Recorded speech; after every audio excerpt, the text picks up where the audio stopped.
Hepinize merhaba arkadaşlar. Yeni bir videodan hoş geldiniz ve İngilizce kanalda video çekmeyi bıraktım. Tekrar Türkçe kanala döndüm. Neden? Çünkü içim rahat etmiyor. Konuşurken duygu ve düşüncelerimi ifade edemiyorum. Bugün çok garip bir etkinliğe katıldık. Katıldık. Yani çünkü grup olarak geldik. Şimdi olayın güzel yanı, bir tane bilet alıyorsunuz. Bir gece boyunca bütün müzelere girip çıkabiliyorsunuz. Lange Nacht der Museen, yani müzelerin uzun gecesi gibi. Bütün gece boyunca tek bir biletle bütün müzelere girebiliyorsunuz. Şimdi biz böyle bir neydi bunun adı ya? Feribot müzeye geldik. Birazdan onu gezeceğiz. Numara verdiler. Şöyle bir bilet. Şansıma 31 geldi. Kız gelmiş, diyor ki Türk fırından bir şey aldım diyor, çok güzel diyor. Dedim ki kıymalı börek, sonra bir kere ısırdı, ıspanaklı böreğe döndü. Nasıl? Güzel değil mi? Evet. Az önce ıspanaklı börekten bahsederken Türk buldum. Bir anda geldi. Sen Türk müsün? Türkçe konuşmandan anladım diye. Hemen. Zaten başka millet Türkçe konuşmuyor. Değil mi? Oğlum müze diye tekneye bindirdiler bizi. Konteynerların arasında yüzüyoruz. Bak şu tarafta da iş makineleri var. Ne saçma, bize bir de bilet aldık o kadar. Abi gemiye bindik. 200 metre şuraya kadar geldik. Buradan şu anda geri dönüyoruz. Hani şey olur ya, böyle kardeş de sürsün gibi bindirdiler bizi buraya. Şu arkadaş. Tombal. Bindirdi, şimdi geri gidiyoruz yani. Bunun için de biz 1 saat yol geldik. İstanbul'da her yerde basıyorsun akbili, biniyorsun. Evet bir şey de konuş. Dilini yuttu. Ay dur. Yani öyle birazcık hayal kırıklığı yaşattı. Bir de dolaştığımız yer çöplük, iş makineleri var her yerde. Şurası cidden mi çöp? Oha, cidden çöp yığını. Gelirken çöp falan öğütüyorlardı. Görmediniz mi? Yok, ben görmedim. Sen nereden geldin bu arada? Bir anda bu az önce yoktun, biliyor musun? Biz buraya gelirken yoktun. Ispanakla böreği duyunca ışıldadım birden. Ve bir anda geldi diyor. Sen Türk müsün? Biz 5 saat trenle buraya geldik. Sonra arkadaş bir anda ortaya çıktı. İlk durağımız birazcık beklentilerimizi karşılayamadı. Bakalım sıradaki durakta ne var? German waterfall. Oh ya. Bu arkadaş da bizim çakma Rus. Geçenlerde İstanbul'a gitmiş değil mi? 2 gün gezmiş falan, diyor ki İstanbul'un merkezine gittim. Dedim ki İstanbul'da merkez yok. Koskocaman şeyin neresi merkez olacak? Öyle değil mi? Yok. Yok.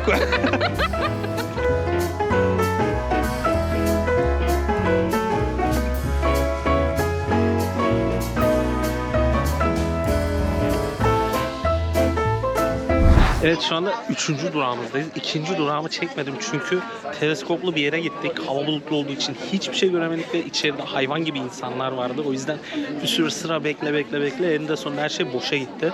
Şimdi burada bir yere geldik. Burada da galiba yıldızları göreceğiz ama yıldızları daha çok bir projeksiyona daha önce kaydetmişler. Onları izletecekler bize. İnşallah güzel bir izlenim sunar. Buranın adı neydi? Wie heißt das hier? Planetarium. Buranın adı Planetarium. Planetarium, ha? Planetarium. Warte, wir haben 1 Stunde gewartet. Das auf Türkisch. Ah, Planetarium. Türkçesi zaten İngilizce bilen herkes çevirebilir. Gezegenim simsi bir şeyler var. İnşallah içeride güzel şeyler görürüz. Birazcık umudum var. Yani o kadar para verdim bilete, bir şey göreyim artık. Merhaba. Şimdi adım adım ilerliyoruz. İlk odada bizi böyle projeksiyonları koymuşlar. Oraya kim milyoner olmak ister gibi sorular soruyorlar. Sen anlıyor musun soruları? Sonra da Almanca öğrenmiş gelmiş. Hayır, bir dakika. Lastik asit nerede bulunur soruyordu. Lautet die Abkürzung für die internationalen Raumstation. Bunun kısaltması nedir diyor. Neyin kısaltması? Bu dediğin şey ne? Uluslararası Oda İstasyonu. Oda mı? Uzay istasyonu. Oda diyor. Ram oda demek. Ben Uzay D nerede cevap yazıyor? Cevap D. D. C'ymiş cevap. Arkadaşlar, hayırlısıyla içeriye girdim ve tam projeksiyon cihazının önündeyim şu anda. Koltuklar inanılmaz rahat. Şu anda Karin, kannst du mal zeigen den Sitz? Oh, setz dich mal hin. Okay, die sitzen Geh so. nach hinten. Und dann, oh mein Gott. Nee. So. Koltuklar bu şekilde çünkü gösteri tavanda olacak. Önümdeki projeksiyon cihazında 35-40 tane göz var. Her yerinde hoparlör var. Bu kocaman projeksiyon cihazı. Şu an tavan da çok keyifli. İnşallah gösteride daha da güzel olur. En önden yer kaptım ama burada en önden yer kapmanın da hiçbir mantığı yok. Çünkü tavana bakıyorsun. Aşırı güzel bir atmosferde, aşırı güzel bir deneyimdi. Yani bunu beğendim. Buna sözüm yok. Böyle izliyorsun, sana anlatıyor. İzlediğin şeyler acayip gerçekçi. Bazı şeyler bir ara çizgi film falan gösterdi. Onun dışındaki her şey aşırı güzeldi. Tek sıkıntı başım dönmeye başladı belli bir yerde. Yani yukarıda gezegenler dönerken başım dönmeye başladı ama onun dışındaki her şey muhteşemdi. Şimdi size görüntüleri gösteririm. Ondan sonra da bir sonraki durakta görüşürüz.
Abi şuraya model arabaları koymuşlar. Arabayla tur atıyorlar ama etrafta ışık yok, arabaları göremeyiz yani. İşte Almanlar mühendisliği falan yapıyor da böyle sanatsal, ne bileyim, böyle ruha dokunacak şeyleri pek beceremiyorlar. Öyle değil mi?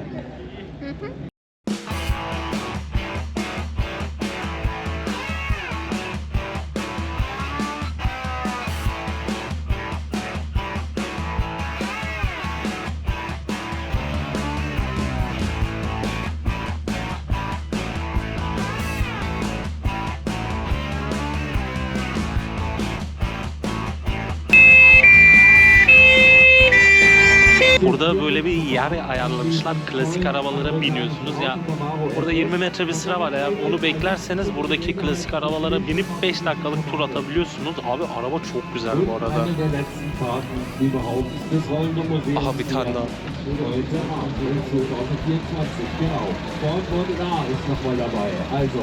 Kafayı yersin ya. Çok güzel. Şuna bak. Şu anda saraya geldik. Bayağı şatafatlı. Çok güzel bir saray. Her tarafta oda, her tarafta insan, her tarafta ışık var. Bayağı güzel. Birazcık şeye benziyor ama ya. Muhafazakarların yaşadığı evlere. Bence çok güzel. Ağzı açık kaldı.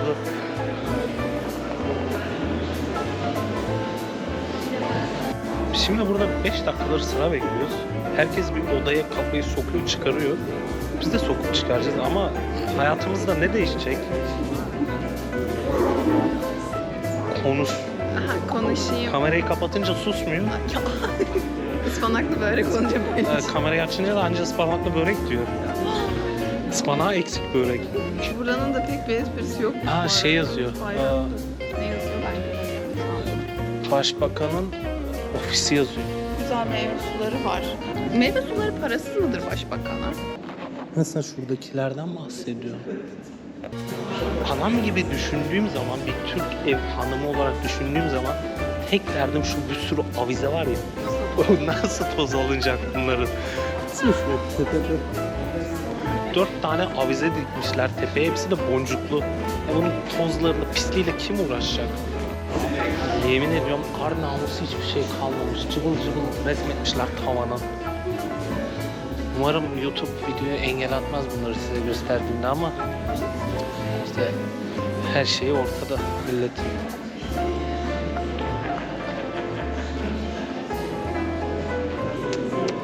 Hiç götünü açmış orada aşağı bakıyor. Şuna bak. Yani böyle bir şey yok abi. Böyle bir şey yok. O kadar saraya geldik dedik. 2 tane odayı gösterdiler bize. Geri kalan yerler kapalıymış.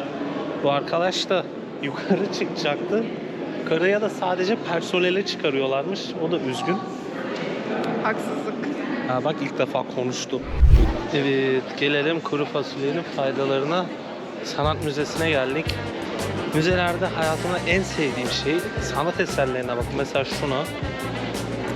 Bakıp o sanat eseri hakkında gereksiz yorumlar yapmak. Sanat için mi yoksa YouTube için mi bilmem ama şu parça çok hoşuma gitti.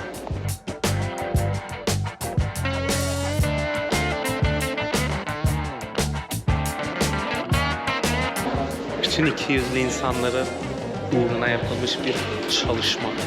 Abi düşman başına tipe bak. Yani şu videoyu durdurun ve şunu söyleyeyim. Şöyle bir evladınız olsa ne yaparsınız? Şunu 3 yaşındaki kuzenim çizer. Arkadaşlar şu anda çok gururluyum. Kaç bin kilometre ötede bir Türk'ün yaptığı sanat eseriyle karşı karşıyayım. Nevin Aladağ 1972'de Van'da yapmış aşırı güzel bir parça.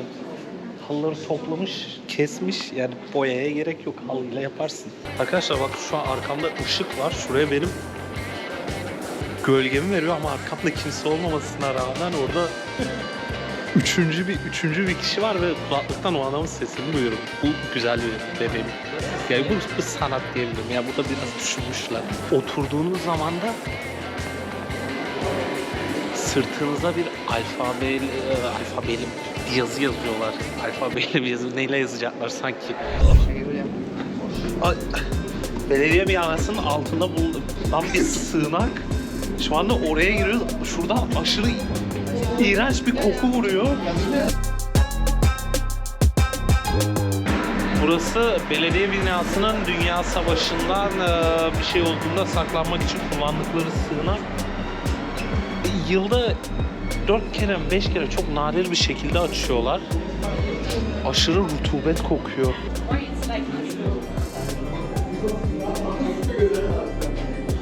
Abi korku evi gibi. Şu kapıya bak. Otel miymiş? Nasıl otel bu ya? Öyle mi yazıyor internette? Ya ben sığınak dedim videoda, beni niye bozuyor? Çekiyor musun hala? Çekiyorum tabii. Ay bilseydim konuşmazdım.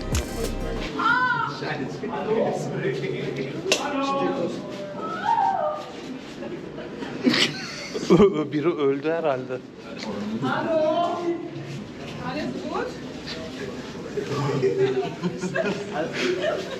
Gece video sonradan renklendi. Buraya böyle müze diye... Buraya böyle müze diye bizi duruyorlar. Burası böyle terk edilmiş bir yer. Ama duvarlara bak hep. Hep yosun tutmuş duvarlar. Şuraya bak. Korku müziğiyle bir tur yapacaksın. Evet onu diyoruz. Korku evi yapsalar buraya çok aşırı iyi olur. Abi bitti. Hemen çıkıyoruz galiba. Ne kadar iyi. Ama farklı bir yerden çıkacağız bu sefer. Dönercinin karşısına çıksam ne kadar güzel olur ya. Aa, çadırın içinden çıktık. Her yerdeler, her yerde. Avrupa'nın, Almanya'nın ışığı artık çıplak kadınlar. Şimdilik benden bu kadar. Videoyu beğendiyseniz aşağıdan beğenme butonuna basmayı, bir de aşağıdan abone olmayı unutmayın. Bir sonraki videoda görüşmek üzere. Sağlıcakla kalın. Bay bay.